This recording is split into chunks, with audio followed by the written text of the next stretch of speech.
Absen dulu ya. Aisyah Dwi Putri, Akila,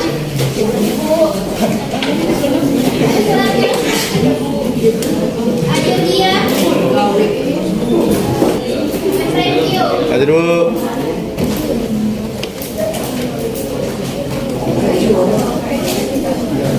Sugandra Mohan, Akila sakit.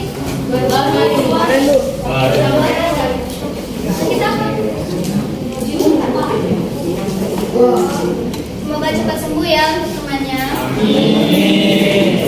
Nah, kemarin kita belajar mengenai pasar modal. Apa saja yang kita pelajari minggu kemarin? Mengenai pengertian pasar modal, fungsi, terus pelaku pasar modal, terus produk. Nah, produk-produk pasar modal ada 4, apa saja? Saham, terus reksadana, terus obligasi satunya ETF. Nah, kemarin kita ada tugas kan? Ada tugasnya saya dikasih sudah tuh. Dari soal-soal itu susah atau mudah? Mudah. Oke, baiklah kita bahas sama-sama untuk barisan ini. Siapa yang mau mewakilinya? Yang mau bantu? Coba dulu.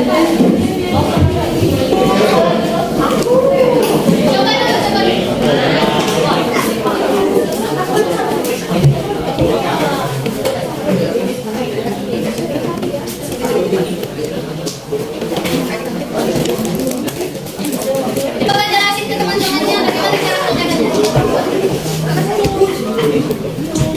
Nah, di sana tuh uang yang dijual dan penjualan saham. Terus berapa itu pembelian saham dengan sama dengan 100 dikali 65, 138 ribu sama dengan 65 juta 138 ribu.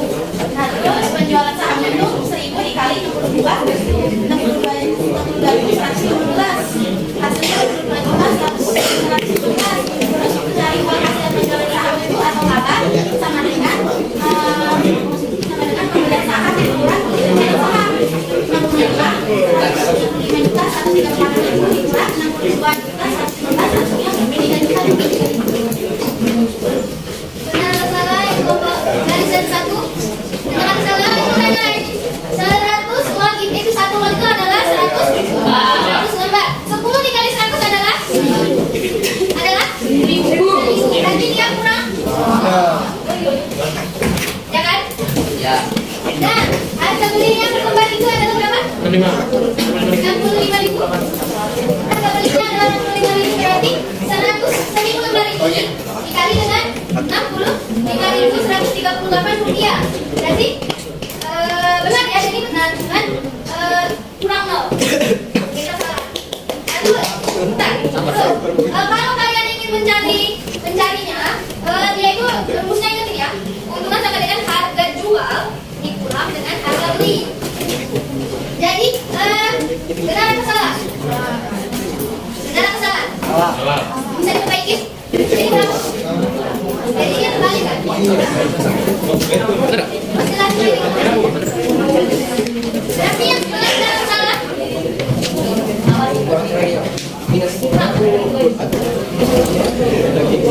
Ini disebut dengan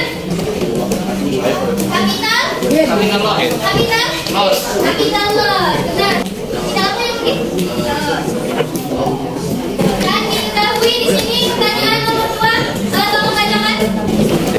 Apa satu lagi dengan lembar saham? Saham apabila 52 juta dan 28 satu bulan kemudian dijual lagi dalam harga lembar saham apabila 50% dan mendapat subsidi 5% dari keuntungan beli. Nah, uang yang diperoleh dari ayo, punyaan ini benar atau salah? Kurang benar. Kurang tepat. Ini kan benar. Harga pembeliannya adalah 100. Berapa itu? Baca. 100 juta 279 ribu. Harga penjualannya jadi berapa? Subsidinya 5%. Berarti kalau dia ada kata-kata subsidi, berarti dia adalah tambahan. Jadi keuntungan yang dia dapat akan dikalikan dengan 5%. Kalau subsidinya itu adalah dari 14.194.000 ini dikali 5%. Ayo bantu kawannya dikali di kalkulatornya. Bisa bantu kawannya? Banyak? Tulis subsidinya.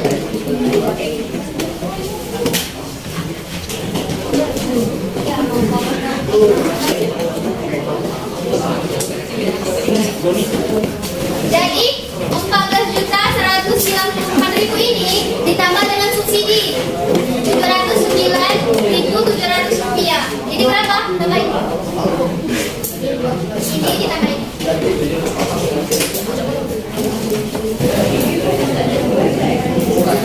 Siapa dulu ke teman-temannya? Kita paham belum?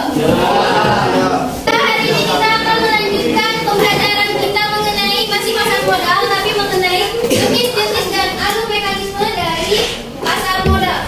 Nah, sebelum itu kalian harus mengetahui tujuan pembelajaran pada hari ini. Tujuan pembelajaran pada hari ini yaitu kalian peserta didik dapat mengetahui bagaimana jenis-jenis dari pasar modal. Terus selanjutnya kalian dapat menganalisis dari alur mekanisme transaksi di pasar modal, dan kalian dapat menerapkan konsepnya di kehidupan sehari-hari. Sebelum ibu mulai, kita seperti biasa menonton bersama dulu.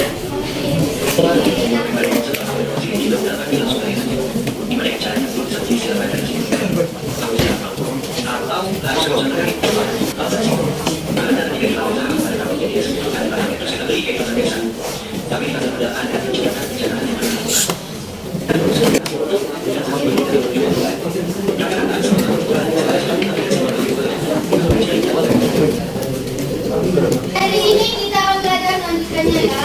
Tadi apa saja yang kalian lihat di video tadi? Cara beli. Nah, kemarin kita sudah belajar produknya, sekarang jenis-jenis dari pasar modal. Apa kalian sudah tahu berapa jenis pasar modalnya? Ada 2. Apa saja sih? Jenis-jenis dari pasar modal ada 2. Yang pertama adalah pasar perdana atau pasar primer. Yang dimana di pasar perdana ini terjadinya pertama kali terjadi transaksi ke masyarakat, yaitu jual surat berharga. 4 produk itu. Nah, yang kedua yaitu pasar sekunder. Pasar sekunder ini adalah tempat terjadinya transaksi jual beli saham. Dia ini sudah melewati dari pasar perdana. Jadi di pasar sekunder ini investor bisa menjual kembali saham atau obligasi atau surat berharga apapun yang sudah dia beli. Contohnya bagaimana Bu? Seperti ini. Nah, ini proses perdagangan di pasar perdana. Boleh Ibu minta 3 orang maju ke depan? Ada yang akan menjadi emiten dan juga ada jadi investor dan juga ada jadi penjamin emisi. Ayo. Tadi Ibu mau demonstrasikan bagaimana sih proses perdagangan di pasar perdana. 3 orang. Bahkan sini bahkan.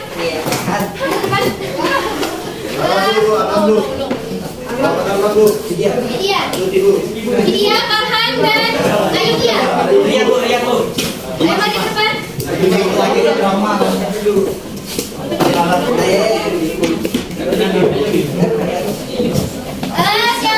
Ibu ibaratkan ya, si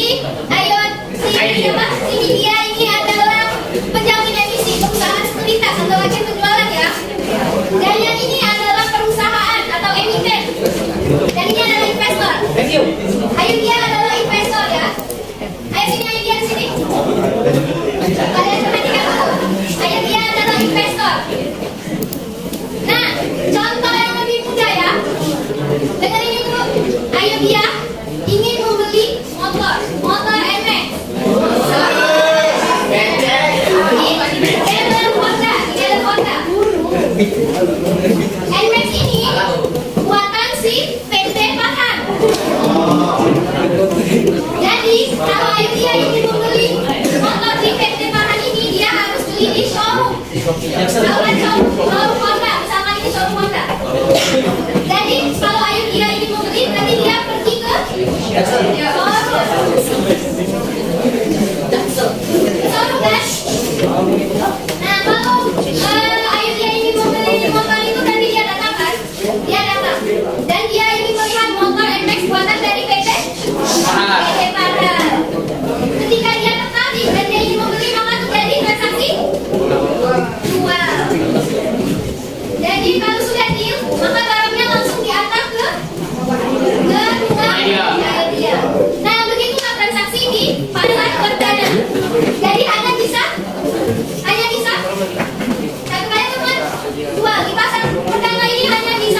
Eko silakan maju. Eko di sini, Eko di sini. Bos muda. Nah, tadi dia sudah membeli. Karena menurut dia NMAX itu sudah tidak bagus lagi. Dia ingin membeli motoki. Jadi motor NMAX-nya tadi dia jual ke agen penjualan barang bekas. Ini barang agen penjualan barang bekas ya. Maka dia menjual dia ke agen penjualan barang bekas ini untuk menjual si NMAX-nya. Ternyata si Evo tertarik membeli barang bekasnya si ayo dia NMAX-nya tadi. Maka Evo harus ke agen penjualan barang bekas. Nah, bertemulah mereka berdua. Berdua dengan Evo. Harganya, kalau harga di pasar perdana itu dari kesepakatan kalau di pasar sekunder itu dia mengikuti harga pasar. Misalkan harga NMAX dijual barang bekas itu harganya 15 juta. Berarti Evo harus bayar berapa? 15 juta. Maka dia membayar uangnya ke sini mereka bertemu. Jadi duit dari agen penjualan ini akan disetorkan ke ayo dia. Nah, begitu ilustrasinya. Bursa efek ini adalah bursa efek ibaratkan. Nah, ini adalah investor beli. Ini adalah investor jual. Mereka bertemu di bursa efek ini yang bernama PT Barang Bekas. Nah, begitulah ilustrasinya. Ada yang belum paham? Silakan kembali. Sudah paham belum konsep dari pasar perdana dan pasar sekunder?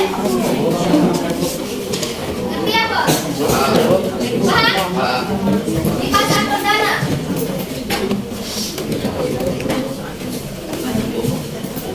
harganya tetap. Misalkan harga dari NMAX itu adalah 20.000 atau harga sahamnya cuma 10.000 per lembar, maka harganya tetap. Dia tidak berubah-ubah. Berarti harganya tetap. Kedua, dia hanya bisa terjadi transaksi transaksi apa namanya? Hanya menjual atau menawarkan sahamnya ke bursa efek itu. Hanya bisa menjual.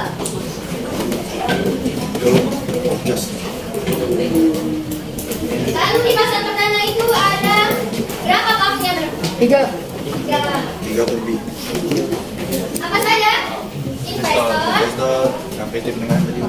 emiten, Beli. dan penjamin emisi namanya, atau kita sebut dengan perusahaan sekuritas. Lalu di perbedaan dari pasar sekunder dari ilustrasi itu,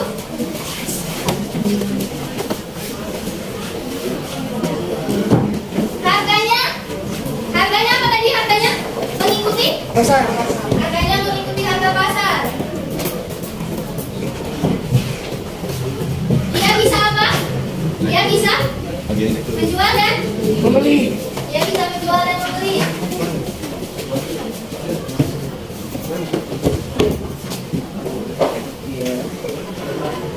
Para pelakunya apa saja? Ada investor, jual dan beli serta bursa efek. Jadi apapun barang yang sudah dibeli oleh investor pertama itu harus sudah tercatat di bursa efek terlebih dahulu. Baru bisa dia menjualnya ke agen atau ke perusahaan sekuritas. Nah, lanjut sudah. Ini adalah perbedaannya, catat kalau perlu ya. Nah, selanjutnya adalah alur mekanisme transaksi di pasar modal. Nah, tadi sudah di video tadi apa saja cara-cara dari kalian bisa membeli surat berharga tadi harus punya agen sekuritas. Yang pertama dan yang paling penting adalah kalian harus punya KTP. Kalian sudah punya KTP belum? Sudah punya KTP kan? Jadi kalian boleh tidak? Boleh. Boleh kalau pakai KTP orang tua. Harus ada KTP. Yang kedua yang paling penting kalian harus punya NPWP. Jadi kalau kalian punya NPWP sudah bisa membeli saham. Selanjutnya adalah buku tabungan. Itu bukan buku tabungan yang bisa kalian tabung dan kalian bisa transfer kemana-mana, bukan ya? Ya, itu adalah buku tabungan. Apa tadi? Dana. Rekening dana investor. Jadi syaratnya apa tadi? KTP, PPP, tabungan, buku tabungan, investor. Buku tabungan investor ini harus sudah tercatat di baik. Apa itu baik?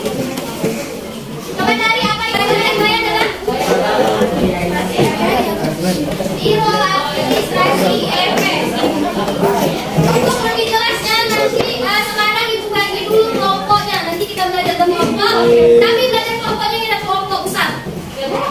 Ini kelompok 1, kelompok 2, kelompok 3, kelompok 4. Ingat ya, kelompok 1, kelompok 2, kelompok 3, kelompok 4. Analisis mekanisme transaksi di pasar modal. Untuk itu, perwakilan dari kelompok 1 bisa didesak satu orang. Kelompok 2 perwakilannya siapa? Tadi siapa dulu? Ibu. Ini adalah kelompoknya. Untuk mengerjakannya silakan sulit atau apa menentukan siapa aktivitas 1, 2, 3, dan 4.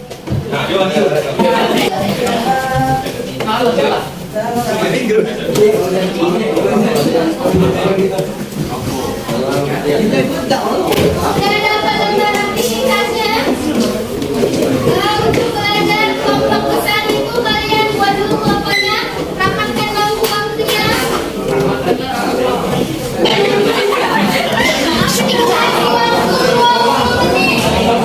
Untuk begini terus kita akan diskusi ya.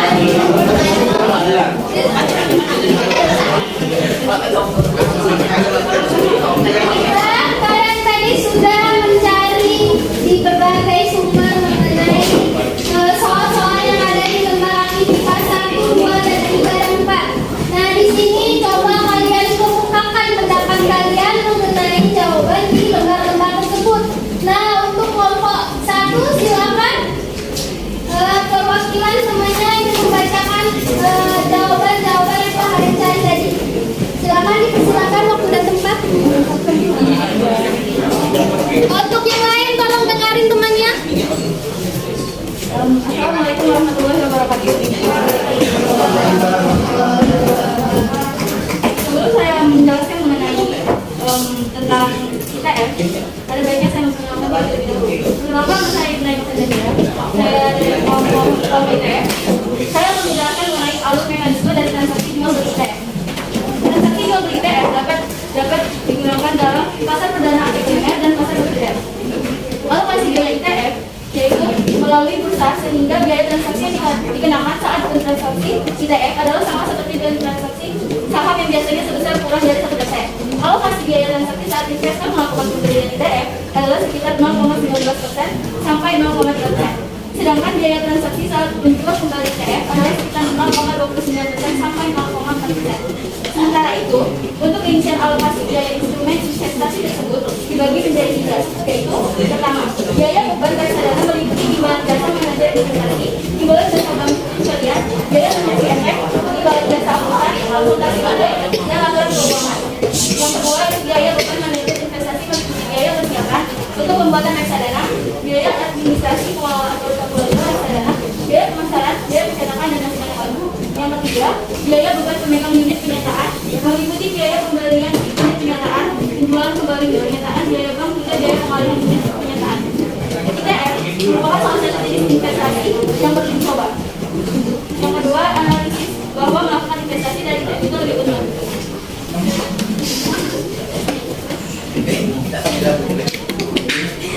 Jadi, keunggulan SSBCN ini yang pertama, satu, kemudahan untuk diversifikasi investasi.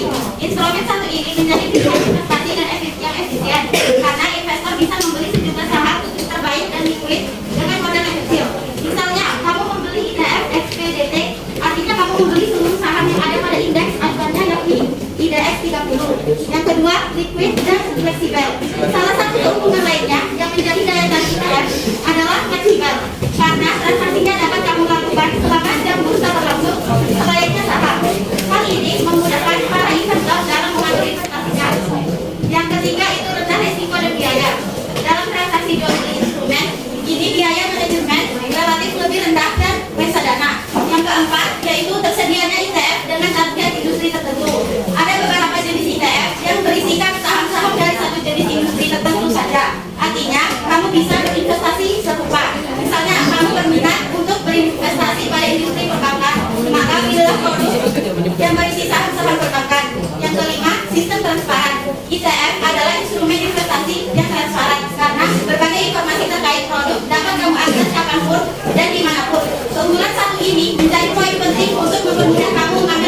Jawabannya adalah 1.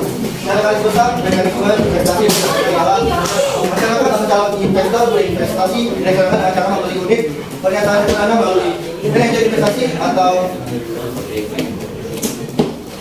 APRP atau gerai penjualan reksadana. Investor dalam reksadana dikenal dengan sebutan pemegang unit penyertaan PUP. Cara jawabnya adalah 1. Pilih platform reksadana sesuai kebutuhan. 2. Daftar dahulu menjadi investor di platform reksadana. 3. Melakukan deposit dana. 4. Cara beli reksadana saja adalah dengan deposit dana dengan jumlah tertentu pada rekening yang telah terdaftar. 5. Memilih reksadana saham. Lanjut ke soal kedua. Analisislah bahwa melakukan investasi dari reksadana itu lebih untung dibandingkan dengan instrumen pasar modal yang lain. Dan mengapa investasi dari reksadana lebih untung dibanding dengan instrumen pasar modal lain? Yang pertama, berinvestasi di reksadana relatif lebih terjangkau bagi pemula. Di reksadana kamu bisa mulai dengan nilai pembelian rendah, cuma Rp10.000 per kali top up. Tidak perlu membeli satu lot atau satu lembar saham menjadi pembelian saham. 2. Mengurangi risiko bagi pemula. Di reksadana kamu hanya perlu membeli paket investasi yang telah diracik sedemikian rupa oleh tuan manajer berpengalaman dibandingkan harus membeli sendiri di ratusan emiten yang ada di Indonesia. Paket ini disebut dengan unit penyertaan dan di dalamnya sudah berisi berbagai saham dan obligasi pilihan. Yang ketiga, lebih efisien untuk orang awam. Untuk menjadi saham yang tepat, diperlukan analisis menyeluruh mulai dari top down, analisis ataupun bottom analisis. Dua analisis tersebut memerlukan pengamatan terus-menerus dengan tim yang andal. Investor akan dapat banyak menghemat waktu dan tenaga dengan membeli reksadana. Keempat, tidak dikenakan pajak. Di reksadana investor tidak dikenakan pajak karena pajak telah ditanggung oleh manajer investasi. Sementara saham akan dikenakan pajak sekitar 4,1% dari nilai penjualan saham. Jika ada dapat dividen, maka ada dapat dikenakan pajak final sebesar 10%. Sekian dari saya. Wassalamualaikum warahmatullahi wabarakatuh.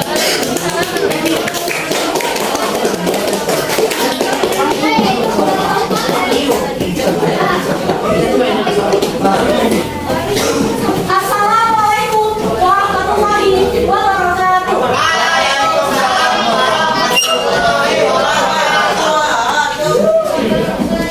Selamat pagi. Saya di sini sebagai perwakilan dari kelompok 3 akan mempresentasikan hasil dari kerja pertama saya alur mekanisme dari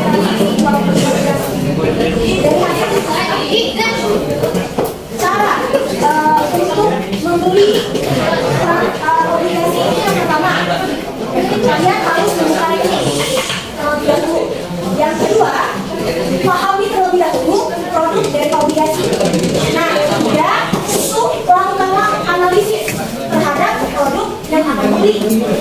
Yang keempat, amanah beli kepada trader dan juga broker. Maka yang trader akan melakukan pembelian obligasi sesuai dengan jenis serta harga yang diinginkan. Yang kelima, yang pastinya kalian harus mempersiapkan dana investasi. Yang terakhir itu penyelesaian pembayaran. Penyelesaian pembayaran ini dapat melalui transfer dari perusahaan sekuritas.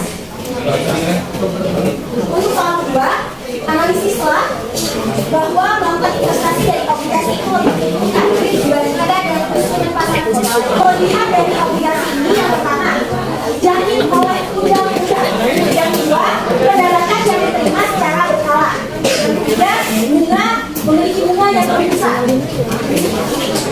Itu saja yang dapat saya sampaikan pada hari ini. Kurang lebih saya mohon maaf. Saya akhiri. Wassalamualaikum warahmatullahi wabarakatuh.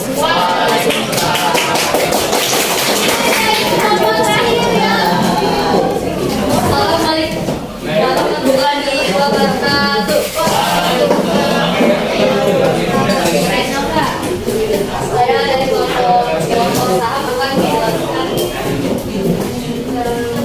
yang pertama itu ada carilah alur mekanisme dari transaksi jual beli saham. Langkah pertama untuk melakukan transaksi jual beli saham adalah harus jaminan nasabah perusahaan lain. Yang kedua ada besaran dari nasabah kegiatan jual beli saham diawali dengan definisi yang disampaikan investor kepada piala.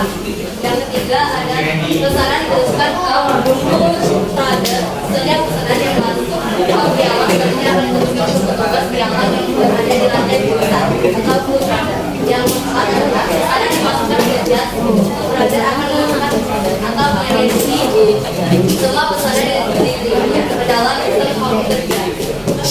kelima yaitu transaksi terjadi atau unik. Pada tahap ini perhitungannya yang dimasukkan ke sistem JAS untuk penggunaan yang sesuai dan dalam definisi.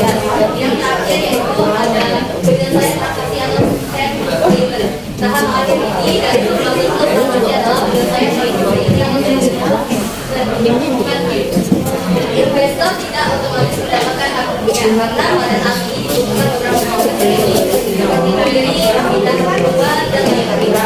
Yang kedua ada berusaha bahwa investasi dari satu lebih untuk dibandingkan dengan instrumen pasar modal yang lain. Keuntungan dari saham itu yang pertama ada mendapatkan potensi kapital gede. Semakin berkembangnya ekonomi ada itu biasanya akan dimulai dengan kenaikan harga saham. Yang kedua mendapatkan dividen saham. Dividen merupakan sebagai laba bagi saham memegang saham dimulai dari banyak saham. Kita mendapatkan dividen maka ada dan kalau setelah diberikan kepada pemilik perusahaan dan diletak dalam saham. Yang ketiga ada berinvestasi secara digital. Anda tidak perlu membuang waktu untuk berinvestasi karena investasi saham dapat mendapatkan pendapatan dari mana saja. Tidak perlu modal besar untuk saham karena nilai minimal untuk saham ini antara 10.000 sampai dengan 100.000. Oke, sekian dari presentasi saya. Tadi kita sudah mendengarkan penjelasan pendapat dari 4 kelompok ini mengenai mekanisme dari ETF, obligasi, saham, dan reksadana. Nah, menurut kalian apa sih yang paling menguntungkan? ETF, terus saham, terus obligasi. Nah, kalau menurut ibu yang paling mudah untuk memulai itu yaitu reksadana. Kenapa? Karena ada aplikasinya. Aplikasinya itu dari video. Yang ibaratnya di komputer. Nah, selanjutnya ibu ada kan game quiz. Nah, game quiz itu ini sudah ibu kasih ke ketua kelas. Marcel, tolong kirim ke grupnya. Silakan teman-teman semuanya masuk ke dashboard ibu ya. Itu kuis. Kuis kalian ibu ambil nilai. Silakan semuanya masuk. Itu tunggu ya. Nah, Evo sudah masuk. Tapi sudah masuk. Aku sudah masuk.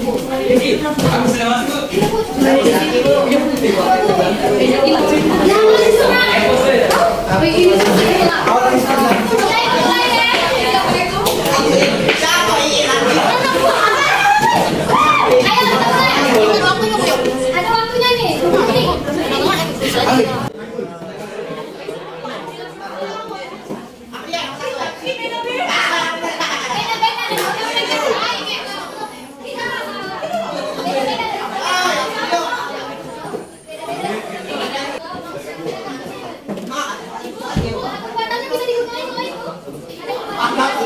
Kekuatannya bisa digunakan oleh itu.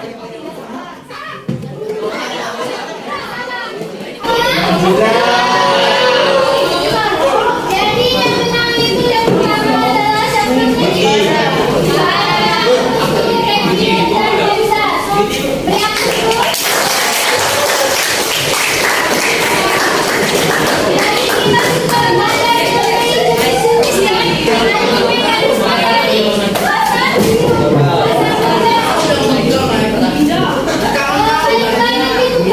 Dibuat berumah ya, PPT atau ini kan bego ya.